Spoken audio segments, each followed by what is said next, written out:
그러니까 만약에 여기서 달러가 다시 강해지려면 미국 경제가 더 강해져야 되고, 그러려면은 아마 관세는 아마 철폐돼야 되겠죠. 없어져야 되고. 나스닥 같은 경우에 10% 이상 하락했고, 우리 M7 주식들이 뭐 한 15%, 16% 하락했고, 테슬라 뭐 거의 40% 가까이 하락했거든요. 미국만 위대해라고 했던 그 미국의 예외주의, 미국 예외주의가 이미 좀 기울고 있는 것이 아닌가. 일단 미국의 쌍둥이 적자, 누적된 쌍둥이 적자 상당히 크죠. 경상수지도 GDP의 한 3% 이상 적자고, 재정은 거의 5% 이상, 6%까지 적자고, 그러니까 1년에 거의 한 9% 이상이 적자예요, 계속. 그런데도 불구하고 높은 금리를 가져가야 되고, 그 다음에 달러는 강세죠. 무역수지 적자고. 주요국 통화, 그러니까 달러를 제외한 달러 대비 통화 가치를 쭉 봐서 24개 국가를 쭉 이제 줄을 세워봤더니 우리나라가 몇 등일 것 같으세요? 한참 뒤에 있을 거예요. 네, 21등입니다. 21등.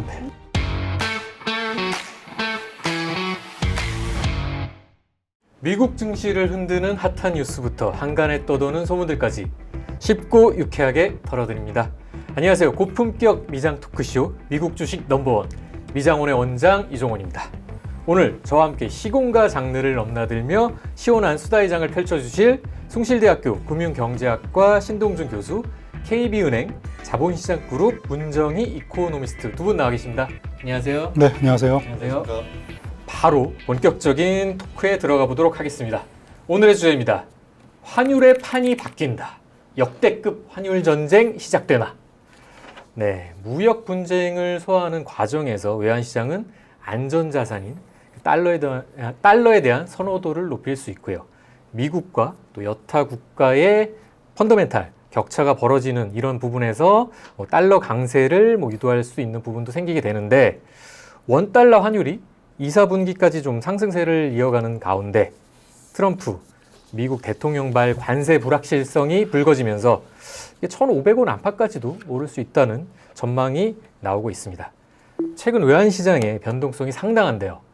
연초부터 시작된 달러 약세 기조가 점차 강세로 바뀌는 모습을 나타내고 있습니다. 지금 상황은 좀 어떻게 봐야 될까요?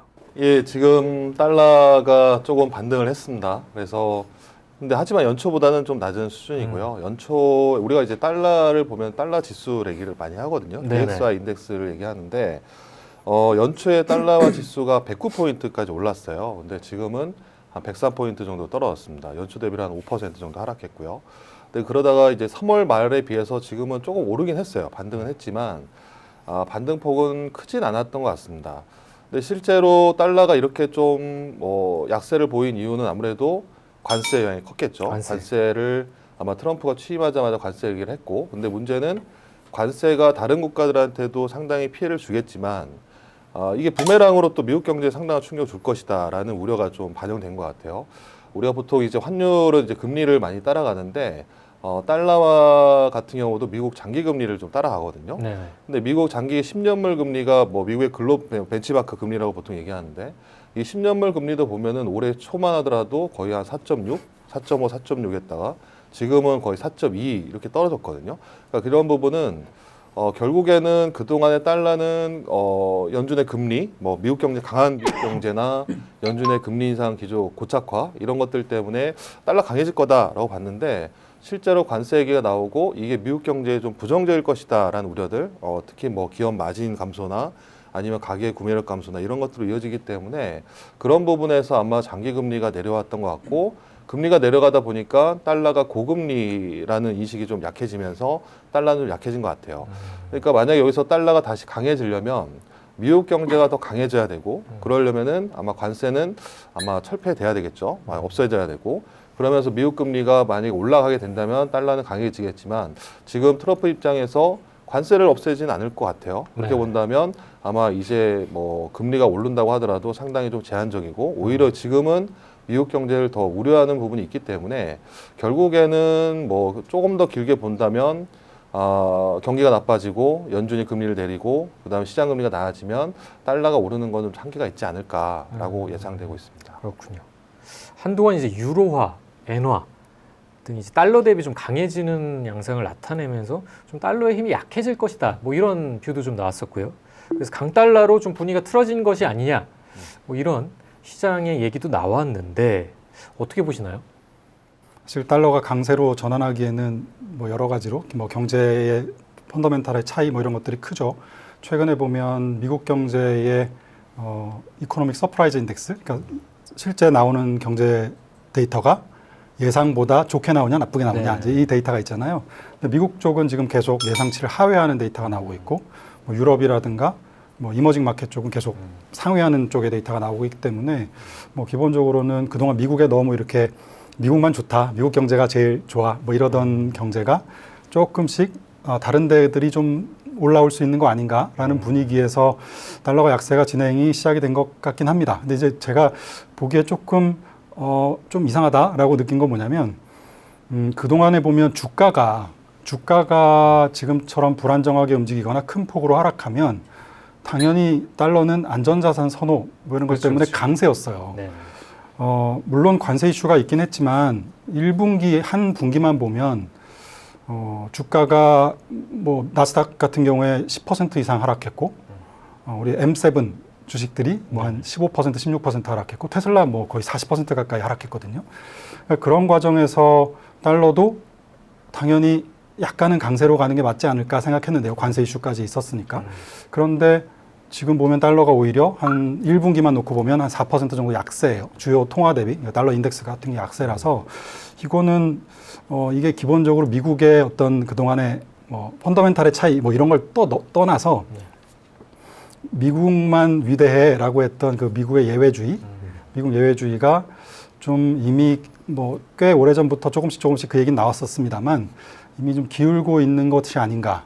그리고 달러 자산을 이제는 갖고 있는 거에 대해서 왠지 모를 불편함이 있고, 예, 거기에 대해서 뭐 비용이 올라간 부분, 이런 부분들이 지금 반영이 되고 있는 게 아닌가 싶은 생각도 좀 들어요. 그래서 지금 그 부분을 좀 주의 깊게 저는 보고 있습니다. 기축 통화로서의 어떤 헤게모니, 어떤 그렇죠. 패권의 어떤 기조가 네. 조금 기울어지고 있다. 뭐 당장 바뀔 거는 아니겠죠. 지금 당장 그렇다고 어디로 가겠습니까? 당장 바뀔 건 아니겠지만 일방적인 그러한 흐름들은 좀 약해질 것 같고 최근에 트럼프 행정부에서 하는 정책들을 보면 이게 길게 봤을 때 내가 달러 자산, 달러로 된 미국 국채 혹은 뭐 달러로 된 그 미국의 그 테크 주식들 계속 갖고 있으면 기다리면 오른다라는 확신이 분명히 한 달 전, 두 달 전, 뭐 3개월 전보다는 좀 약해진 건 사실이거든요. 믿음이 있었죠. 네, 그런 부분에 대한 리스크가 좀 반영이 되고 있는 게 아닌가 싶습니다. 그러니까 달러를 갖고 있는 데 대해서 조금 더 높은 위험에 대한 보상을 요구하는 거죠. 우리 얘기를 좀 해보자면은 사실 우리는 그동안 원달러 환율이 좀 내려가지 않을까라는 생각도 했었는데 뭐 일단 1,400원대를 이제 훌쩍 넘겨서 이제 1,500원까지 갈 거다라는 그런 뷰도 나오고 있는데 이제 외환 위기 이후 최고 수준이에요. 유독 원화만 좀 이렇게 약한 모습을 보이는 이유가 네. 뭐라고 보십니까? 일단 약한 정도가 어느 정도냐면 아까 제가 1분기 기준으로 데이터를 이렇게 살펴보면 주요국 통화, 그러니까 달러를 제외한 달러 대비 통화 가치를 쭉 봐서 한 24개 국가를 쭉 이제 줄을 세워봤더니 우리나라가 몇 등일 것 같으세요? 한참 뒤에 있을 것 같아요. 네, 21등입니다. 21등. 20등부터 5개국만 달러 대비 약세인 국가들이었어요. 그래서 우리 앞뒤에 있는 애들이 보면 우리 앞에 캐나다가 거의 붙어 있고 대만이 우리 밑에 있고 그래서 한번 미국과 여러 가지 교육과 관련된 리스크가 있는 국가 혹은 맨 마지막에 인도네시아하고 터키가 있거든요. 튀르키예가 있으니까 이건 뭐 신용에 대한 위험이 있는 국가들까지 이제 포함되어 있다고 봐야 되겠죠. 그래서 최근 우리나라는 자금이 아무래도 주식도 그렇고 채권도 그렇고 여행도 그렇고 다 해외로 지금 돈이 빠져나가고 있는 원화를 팔고 다른 거를 사는 이런 흐름으로 가고 있는 게 기본적인 그 원화가 약세가 되는 분위기고요. 그나마 작년에 우리나라 경상수지 흑자가 거의 뭐 1,000억 불 가까이 됐었습니다. 그러니까 그 부분이 그나마 좀 지탱해주고 있었던 거거든요. 원화의 약세를, 급격한 약세를. 그 작년이 2023년도가 보니까 뭐 330억 불, 그래서 작년에 990억 불이니까 한 3배 정도 늘었거든요. 뭐 한 10년 가까이 만에 가장 많은 경상수지 흑자가 나서 그 돈 이제 달러가 한국으로 들어오면서 자연스럽게 원화를 조금 진정을 시켜줬는데 지금 우리 관세나 이런 걸 감안했을 때 과연 작년만큼 수출이 될 수 있겠는가. 그 리스크가 아무래도 우리 원화에는 좀 작용하는 것 같습니다. 또 재밌는 얘기를 해보자면은 좀 미국 얘기를 안 할 수가 없을 것 같습니다. 뭐 미국 관세라든가 트럼프 행정부의 기조 얘기를 안 할 수가 없을 것 같은데요. 미란 위원장이 지난해 11월 논문을 통해서 플라자 합의 아시죠? 유사한 플라자 합의와 굉장히 유사한 방식으로 각국이 달러화 강세를 조장하는 마로로그 합의 요 구성안을 제안한 바 있습니다. 그 논의 내용을 좀 보면은 관세 인상이 경기 침체 그리고 금리 하락을 초래하더라도 트럼프 정부가 규제 완화 뭐 이런 내용으로 대응을 할 수가 있다. 뭐 이런 내용이었어요. 그런데 최근에 설문조사에서는 글로벌 기업 CFO의 70% 이상이 경기 침체를 우려한다고 답을 했습니다. 그래서 이 부분 아까 미란 위원장이 말한 부분에 크게 동의를 안 하는 그런 내용을 볼 수가 있는데 최근에 미란 보고서가 좀 화두로 떠오르고 있어요. 네. 떠오르고 있는데 이 내용도 좀 의미심장한 부분이 있는데 이게 뭐 현실적으로 좀 시장에 투영될 가능성이 있다고 보시나요? 가능성은 상당히 낮죠. 네, 1985년에 플라자 합의하고 이번에 이제 미란 위원장이 냈던 미란 보고서, 그래서 마로라고 협정 얘기를 했는데 그 제2의 플라자 합의를 한다 이런 얘기를 했는데 이거는 사실 달러 자체를 이제 기축통화로 더 굳건하게 만드는 그런 이제 얘기인데 그렇게 1985년에 플라자 합의는 그때는 이런 인터넷이 없었잖아요, 사실은. 그렇죠. 그러다 보니까 너무 과도한 미국의 무역 적자 이런 것들을 미국의 적자를 보는 국가들의 재무장관들을 불러서 호텔에 불러서 합의를 하고 도장을 찍은 거잖아요. 근데 지금은 정보가 공개돼 있는 상황에서 이것을 누가 미국의 장기 채권을 100년짜리 채권을 바꿔준다라고 했을 때 어느 누가 그걸 동의하겠냐라는 그렇습니다. 문제가 있죠. 그래서 그럴 가능성은 상당히 제한적이긴 한데 또 다른 숨은 뜻을 본다면 사실 왜 그런 얘기를 했을까라고 봤을 때는 여러 가지의 숨은 뜻이 좀 있었던 것 같아요. 첫 번째는 일단은 지금 페트로 달러 이제 원래 원유를 이제 달러로 결제했잖아요. 네네. 근데 그게 끝났어요, 이제 2024년에. 그러니까 이제 달러를 결제하는 부분이 끝났다는 얘기는 상당히 큰 거죠, 미국 입장에서는. 그러니까 또 다른 패권을 유지하기 위해서는 달러 지위를 유지해야 되기 위해서는 뭔가의 합의를 또 만들어내고, 근데 그러려면 또 미국이 너무 비싼 달러를 유지하다 보니까 적자가 늘어나게 되고, 그런 상황이 반복되다 보니까 그런 얘기가 나왔던 거고, 또 지금 트럼프 대통령 자체도 무역 불균형 해소가 제일 키잖아요, 사실상.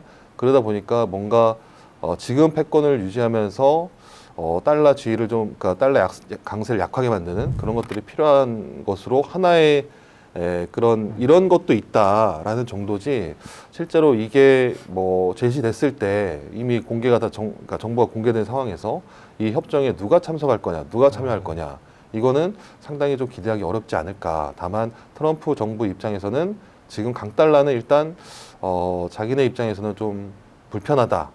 그리고 페트로 달러 끝났다는 얘기는 상당히 달러 지위를 좀 위협하는 그런 요인이라고 좀 뒷부분은 그렇게 해석될 수 있지 않을까라고 보고 있습니다.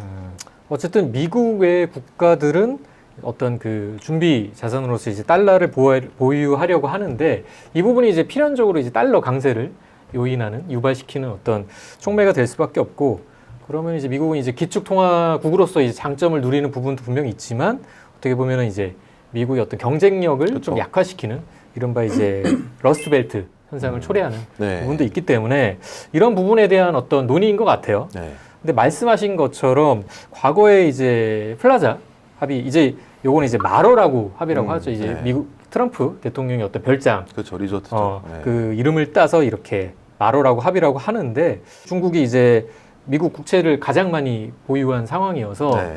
그런 부분들을 생각했을 때 그런 효과가 굉장히 좀 제한적으로 작용할 수 있을 것 같고요. 네, 맞습니다. 그래서 예측 불가능한 어떤 이제 트럼프 행정부의 이런 정책 기조들이 또 마로라고 뭐 이런 합의, 뭐 이런 내용들이랑 좀 같이 좀 융합이 되면서 시장에 좀 불안감을 또 초래하고 있는 것 같은데 어떻게 보시나요? 마로라고 합의는 그 자체는 가능성은 굉장히 낮죠. 일단 상대국이 지금은 중국이잖아요. 네. 그러니까 중국이 합의해 줄 리가 없으니까 옛날 같은 그런 뭐 다자간 협정 이런 건 어렵고 지금 일단 양자간 협정으로 협박 비슷하게 지금 가고 있는데요. 아까 말씀해 주신 것처럼 근본적으로 왜 이런 얘기들이 나오는가? 저는 기본적으로 재정 적자 이슈라고 생각해요. 재정 적자 이슈가 지금 올해 뭐 GDP 대비 뭐 6%가 넘거든요. 뭐 재정 적자 얘기도 맨날 나왔던 거죠. 근데 왜 갑자기 이 얘기가 한 2, 3년 전부터 있었는가 생각해 보면 임계점을 넘어갔어요. 재정 적자는 빚을 낸 거기 때문에 결국 이자를 갚아야 합니다. 이자를 갚는 스케줄은 정해져 있어요.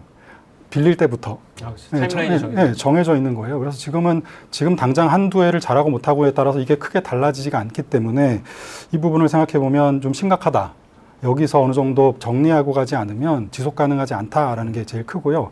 일단 뭐 많이 알고 계시는 것처럼 작년에 처음으로 이자를 갚는 데 쓰는 비용이 군사비보다 많아졌습니다. 네. 내년이 되면 드디어 이자를 갚는 비용이 1조 달러를 넘게 됩니다.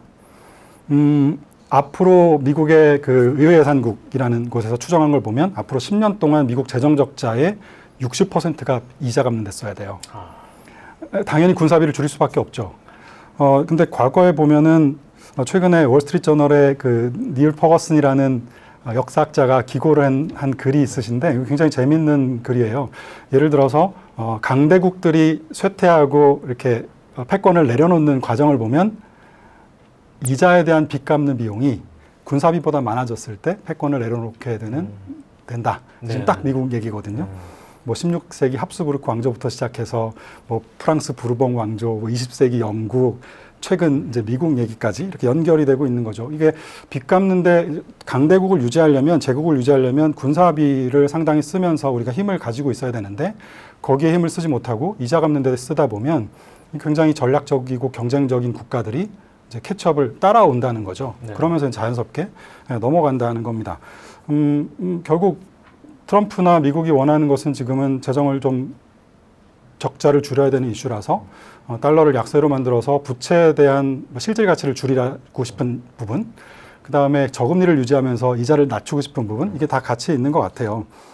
그래서 사실 이 마로라고 합의의 기본적인 논리적인 구조는 정치적으로 보면 굉장히 매력적인 구조예요. 그러니까 아까 말씀하신 대로 달러가 기축통화였기 때문에 많은 곳에서 초과 수요가 생겼고 지금 전 세계 외환 보유고의 한 60% 가까이가 달러니까요. 그래서 만성적인 고평가가 되다 보니 제조업은 경쟁력이 약해졌고 일자리는 잃어버렸고 우리는 그 일자리를 만들기 위해서 재정을 썼고 그 과정에서 우리는 적자가 심해져서 군사비를 지금 보다 많아졌다.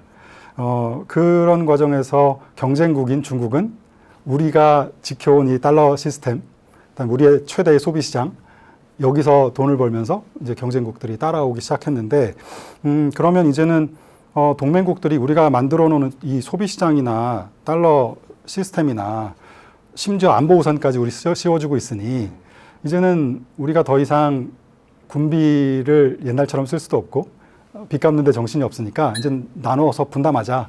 이게 기본적인 아이디어거든요. 굉장히 매력적인 사실 정치적인 아이디어이죠. 그런데 그래서 저는 마로라고 합의라는 형태로 이게 진행될지는 모르겠습니다만 어쨌든 이게 안보라든가 관세를 레버리지해서 상대국에게 돈을 쓰게 만들고 혹은 내가 돈을 가져오고 이런 흐름은 꽤 진전될 가능성이 있지 않을까 뭐 이런 생각도 좀 들어요. 그거에 대해서는 조금 더 구체적인 이야기를 좀 이따 드릴게요. 네, 차차 나눠보시죠. 네네. 이 미란 보고서 좀 굉장히 재미있는 내용이었던 것 같고 어쨌든 기존은 구조적인 어떤 강달러를 해소하면서도 그 말씀하신 달러의 어떤 세계 그 기축통화 지위를 유지하기 위해서 동맹국가 좀 비용을 분담하는 구조를 만들어 보자 이런 보고서여서 그러니까 어떻게 보면 동맹국을 압박하는 거죠. 동맹국을 압박하면서 또 거기에다가 추가적으로 이제 관세를 활용하자는 이제 아이디어까지 이제 얹은 그런 보고서인 것 같더라고요. 사실은 이 트럼프 정부 출범 초기까지만 해도 이 미란 보고서가 좀 어이없다, 현실적이지 않다라는 뭐 지금도 사실 그 뷰는 유지가 되고 있습니다만 지금 시점에서는 트럼프 행정부의 어떤 그 행정 기조가 너무 다이나믹하게 움직이기 때문에 어떻게 보면 지금 새로운 세계 질서를 구축하고 있는 미국 입장에서 본다면 어떻게 보면 새로운 청사진을 보여주는 그런 보고서로 좀 저희가 좀 좀 들여다볼 수 있는, 좀 비중 있게 다룰 수 있는 관점, 어떤 그런 내용을 제시하고 있는 보고서인 것 같습니다. 자, 두 분께서 이제 미국 경제, 재정 악화 이슈에 대해서도 좀 말씀을 주셨는데요. 하나만 제가 덧붙이면은 네네. 그 얘기는 좀 드렸으면 좋겠어요. 아까 100년 만기 국채를 제로 쿠폰 채권을 발행해서 교환하게 만든다라는 게 되게 허황되게 들리지만 사실 이거는 우리가 자주 본 거예요. 기업들이 부실화돼서 채무 조정을 하게 되면 딱 요 구조로 갑니다. 예를 어떤 기업이 장사를 하다가 이제 부도가 나게 생겼어요. 빚이 많아져서요. 똑같죠. 우리도 영업이익 대비 적자가 이자 갚는데 이자 보상 비율이 높아지면 부실 기업이라고 하잖아요. 이런 기업들이 돈을 못 갚게 되면 제일 먼저 채권단이 하는 일이 자 일단 채무 동결, 채무 조정을 하거든요. 당장 빚은 이자는 안 갚아도 되니까 뭐 예를 들어서 3년, 5년의 시간을 주고 영업해서 돈 벌어서 나중에 갚아. 그동안에 우리가 만기 돌아와도 원금 달라고 안 할게. 이자도 일단 달라고 안 할 테니까 주저앉지 말고 열심히 돈을 벌어서 갚아라 하잖아요. 지금 100년 만기 국채를 무이자로 바꾸자는 거는 딱 그 구조예요. 미국이 더 이상 빚을 갚기가 어렵고 영업이익이 안 나니 일단 채무를 동결하자. 대신 우리가 열심히 그동안 일해서 나중에 원금은 갚을게. 뭐 이런 얘기거든요. 그랬을 때 뭐 대부분 다 그 부실 기업이 협박하는 용도가 그렇게 안 해주면 나 그냥 파산할 거야, 청산할 그렇죠. 거야, 빚잔치에서 알아서 배째라. 가져가. 네. 예, 그 배째라가 자 안보 뭐 미군 뺄 거야, 혹은 관세 뭐 100% 때릴게. 이걸로 그럴래 바꿀래. 우리는 만약에 그런 제안을 받았을 때 아주 그렇게 노골적인 워딩으로 들어오진 않겠죠. 하지만 그런 비슷한 제안을 받았을 때 예를 들면 너네들이 미군 주둔 비용을 상당 부분을 너네가 그냥 내라. 라는 건 사실 같은 얘기거든요. 이자 비용 깎아주는 거나 여기서 비용을 더 내는 거나. 예. 그린란드 얘기하니까 덴마크가 바로 방위비 내고 예, 나토 뺀다고 하니까 독일이 방위비 헌법 바꾸고 또 이런 것들이 미국의 재정 적자를 줄이고 군사비 지출을 줄이면서 자연스럽게 다른 나라가 돈 쓰게 만드는 이런 흐름이라서 마로라고 합의의 그 맨 위에 있는 그거 자체는 조금 어려울 수 있어도 이 유사한 그림으로는 상당히 많은 이 양자 간 협상, 이 협박과 비슷한 안보와 관세를 내버리지 않은 협상들은 꽤 있을 가능성이 저는 있다고 봅니다. 이게 어떻게 생각을 해보면 어렸을 때 저희가 무협 소설 같은 거 보면 무협 소설에서 그 뭐 사파, 정파, 마교도 나오고 또 무림맹도 나오잖아요. 그 동안은 미국 대통령이 약간 무림맹주 역할을 했는데 그렇죠. 새로운 무림맹주가 등장을 하면서 약간 뭐라고 할까요? 기존의 무림맹주의 어떤 정파적인 기조를 좀 버리고 약간 패도 얘기를 걷는 그런 느낌을 좀 주고 있는. 그래서 요 미란 보고서도 그런 관점에서 좀 재미있게 투영해서 볼 수 있었던 것 같아요. 네. 자, 미국의 재정 건전성 얘기를 안 할 수가 없을 것 같습니다. 이어서 무디스가 최근 보고서에서 미국의 재정 건전성은 이미 2023년 그렇죠. 말부터 악화됐고 이 악화되는 추세가 계속해서 장기적으로 지속될 것이다. 그리고 미국 정부의 재정 적자 그리고 말씀하신 것처럼 이제 부채 요거 상환을 부담을 감당하는 능력이 점점 줄어들고 있다. 이런 내용입니다. 무디스가 미국의 재정 건전성을 이렇게 딱 꼬집어서 지적을 하고 있는데 이 약평의 단초 중에도 이제 관세 정책 이슈가 좀 있는 것 같아요. 미국 경제에 대한 비관론 계속해서 커지고 있는데 미국 경제의 앞날을 어떻게 보십니까? 네, 뭐 앞에서 저희 교수님 말씀하신 대로 일단 미국의 쌍둥이 적자, 누적된 쌍둥이 적자 상당히 크죠. 경상수지도 GDP의 한 3% 이상 적자고 재정은 거의 5% 이상, 뭐 6%까지 적자고 그러니까 1년에 거의 한 9% 이상이 적자예요, 계속. 그게 꾸준히 쌓여왔던 거고 그런데도 불구하고 높은 금리를 가져가야 되고 그 다음에 달러는 강세죠. 무역수지 적자고 그런 상황이 계속됐던 거는 또 한편으로는 달러 갖고 있는 지위, 달러 갖고 있는 패권 이런 것들 유지하기 위한 비용이라고도 볼 수 있는 것 같고요. 사실 그동안에 이제 무디스는 뭐 2023년에 이미 뭐 전망을 좀 하향했고 작년에 이제 트럼프 당선 이후에 관세에 대해서 비관적인 얘기를 했었고 그렇게 되면 이제 신용을 낮추겠다 했는데 그 전에 뭐 S&P나 피치 이미 낮췄기 때문에 사실 국제 신평사의 등급 조정은 큰 문제가 되진 않을 것 같아요. 근데 최근에 보면은 미국의 의회 예산처죠. CBO에서 나온 전망을 보면은 부채 비율이 더 올라갈 거고 그 다음에 앞으로 미국 정부가 갚아야 될 재정 이자 비용도 3%가 아니라 GDP의 4%대 이제 올라가더라고요. 그러니까 더 많이 갚아야 될 돈이 생기다 보니까 결국에는 이제 앞으로 얘기는 미국의 재정에 대한 문제, 이거는 지금도 심각하지만 앞으로 더 심각해질 수 있다라는 부분이고, 근데 문제는 그거를 과연 미국 정부가, 트럼프 정부가 그렇다고 해서 이걸 엎을 거냐, 뒤집을 거냐, 쉽진 않거든요. 이미 세계적으로 공언을 한 바 있기 때문에. 그래서 그런 부분 봤을 때는 앞으로 지금까지는 이제 뭐 친용 문제, 등급 문제도 있지만 앞으로 미국 뭐 재정, 그 다음에 미국 연준의 통화 정책, 재정 정책 모두 다 봤을 때 시장에서는 앞으로 이 관세 이후에 미국 경제가 더 나빠진다면 재정까지 이제는 걱정을 해야 되지 않나, 그런 식으로 좀 해석될 수 있을 것 같습니다. 맞습니다. 말씀하신 것처럼 이미 2023년 연말을 기준으로 재정 적자가 그때 당시 거의 뭐 1조 한 8천억 달러 이상 나오면서 그 전년도 대비 거의 한 8% 이상 증가한 걸로 저도 그때 당시 확인을 좀 했던 기억이 있는데, 무디스도 이런 부분을 정확하게 좀 지적을 하고 있는 것 같습니다. 미국의 부채 상환 능력, 다른 고신용 등급의 어떤 국가 대비 굉장히 취약하다. 그래서 행정부의 어떤 정책 변화, 그래서 글로벌 경제 체제 어떤 구조적인 변화를 취할 수 없는, 꾀할 수밖에 없는 이런 상황이다, 이렇게 얘기를 하고 있는 것 같고, 사실 아까 교수님께서 말씀 주신 기조에 따르면은 좀 미국 경제의 앞으로의 전망 좀 굉장히 부정적으로 보실 것 같은데 어떻게 보세요? 일단 무디스도 지적한 게 아까 우리 영업이익 대비 이자 보상 비율 얘기했지만, 세입 대비, 미국 정부의 세입 대비 네네. 이자 지급 비율이 뭐 2021년 9%에서 2035년 30%로 올라간다. 예, 뭐 이 정도니까 사실 이제 아직 부실 기업은 아니지만 굉장히 이자를 갚을 수 있는 능력이 떨어져 가고 있다는 건 사실이고요. 그러면 영업을 잘해서 돈을 벌어야 되는데 이제 성장이 그동안에는 성장 괜찮았죠. 그동안에 괜찮았고, 최근에 성장률 뭐 투자은행들 하향 조정하는 거 봐도 뭐 한 1.5%에서 뭐 1.6, 1.7 그 정도라면, 잠재 성장률 1.8% 감안하면 아직도 뭐 여력은 좀 있다. 그리고 뭐 어저께인가요?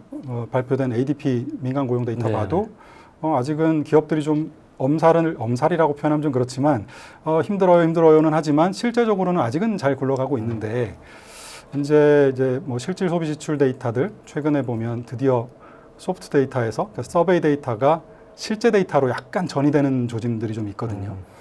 그래서 사실 지금 오늘 새벽에 발표된 그 관세 이슈가, 네네. 아까 우리 달러 얘기했잖아요. 그러니까 관세가 뭐 25%가 부과가 됐으면 그만큼 사실 달러가 강세가 되고 다른 나라 통화가 약세가 돼야 미국의 소비자들이 비용을 더 부담하지 않는 구조잖아요.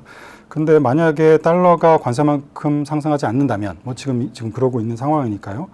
그렇다면은 결국은 미국의 소비자들에게 기업들은 비용을 분담할 수밖에 없다, 전가할 수밖에 없다.